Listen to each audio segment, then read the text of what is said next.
welcome to NOLA Stamping. I'm Barb Baldwin, and today we're going to be making a fun Halloween-inspired card with a hidden message in it. Halloween is perfect for doing extra little fun touches, and so the hidden message is something that we've been playing with this month.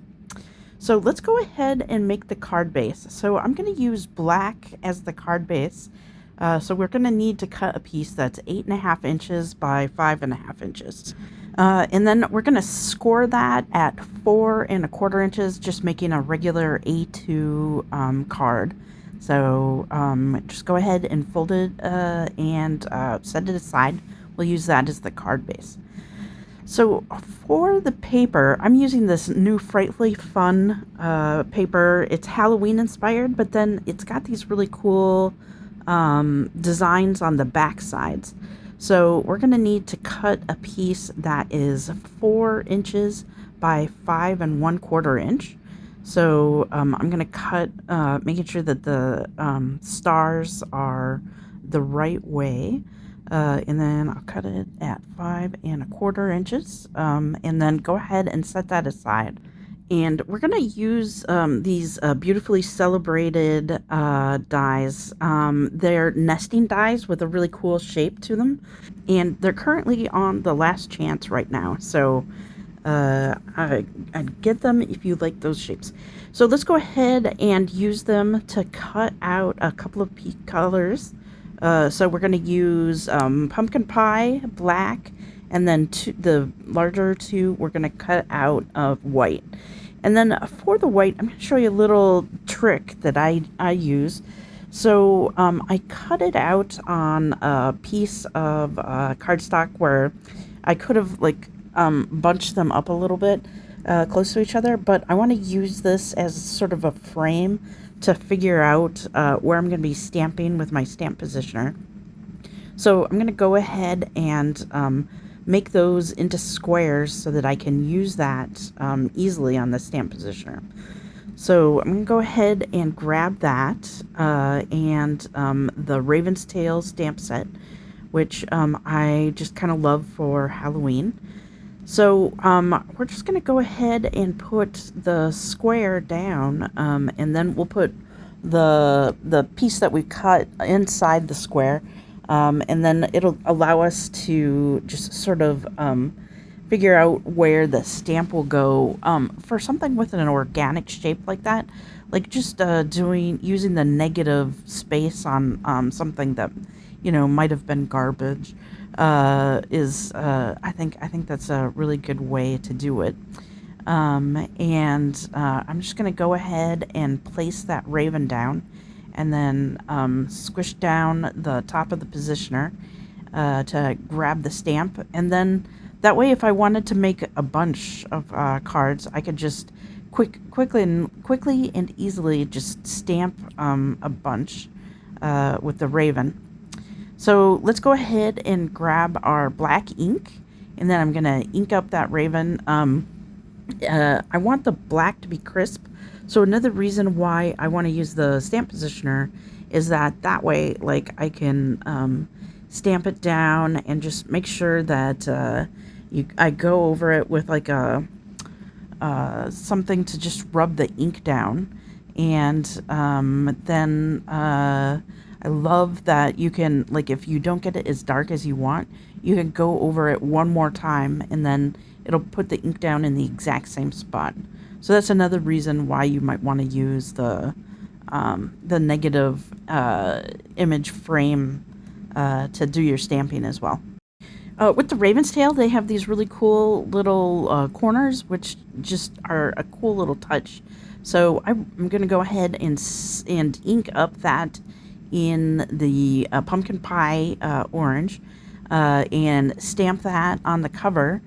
And then we're going to go ahead and stamp the interior of the card. So we're using the biggest shape from the nesting dies, and I'm going to stamp Happy Halloween in that pumpkin pie at the top. And then I thought I want to use that corner again, but I didn't want it black, so I thought I'll just use a slate the smoky slate color, so it'll bring a little bit of gray, so it'll still be in that same black tone, but it'll just sort of jazz it up a little bit. And I'm stamping both at the top and the bottom, and it's kind of cool. It looks a little bit like those silent movies or something along those lines. So let's go ahead and grab the black again, and we'll just stamp that last little Quoth the Raven. And so that will go on the pumpkin pie, one of the smallest nesting pieces, and try and put it as far over to the right as possible. So that way it'll be shown on the little hidden thing. And then we'll put a mechanism on the left-hand side in order to make it so that it'll flow through. And then the last little bit of stamping, we're going to use that black again, and we're just going to stamp Nevermore across the top of the card on that like starfield. And so we're just going to try and center it and make it as close to the top as possible. I think it might look okay at the bottom also, but I thought that it would be fun on the top. So for around the edge, that white core was showing on the paper, and so I'm just taking a black brush marker and just going all the way around the edge. That way, like, it'll just sort of hide that white core a little bit and just sort of zhuzh up subtly that little piece. So let's go ahead and start putting the card together. I'm just going to use my tape runner and attach that 4" by 5 1/4" piece to the card front, leaving a little bit of border all the way around. And then we're going to do that interior signature panel, and we're using the tape runner again and just sort of center it in that space. I think that really pops out really nice. I like that interior panel done that way with that cool nesting die. And then go ahead and attach the pumpkin pie to the black. This will make it just a little bit sturdier for when it's getting pulled in and out, and it pulls together those two colors. So I think it really looks great on the card front. Okay, so for the mechanism to work, we're going to need about 1/4 inch of white cardstock. So I'm just taking my paper trimmer out and cutting like a little 1/4 inch piece, and we're going to use that on some Stampin' Dimensionals. So sometimes I just keep the frame even though I've used all the dimensionals, because I feel like you can always still use those edge pieces. So I use my scissors and I cut on that smaller side a couple of pieces that are about the same size that will fit inside on the back of the orange and black piece that's going to be pulled in and out. And then I took the release paper off of one side and then attached that 1/4 inch piece. And then I'm going to cut that 1/4 inch piece into two pieces that are about the same size.